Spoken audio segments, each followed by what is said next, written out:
I'll show you the quick and easy way how you can disable Windows Update permanently. So the first option and the most easy option is you want to go to Settings. On Settings, you want to go to Windows Update. On Windows Update, make sure this is turned off like this, right? So get the latest update as soon as they're available. Just turn that off. But if that's not enough, you want to go to the search bar here. You want to type in run. On run, you want to type in services.msc.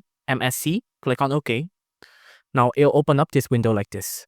Now on this window, you want to scroll down and you want to find something called Windows Update, which is this one, right? Now on Windows Update, you want to right click, you want to go to Properties, and you want to click on Stop. Now mine is grayed out because my service status is already stopped, right? But for you, it'll just say stop and you can just click on that to permanently stop Windows Update. Now you can see on the description here, it enables the detection, download, and installation of updates for Windows and other programs.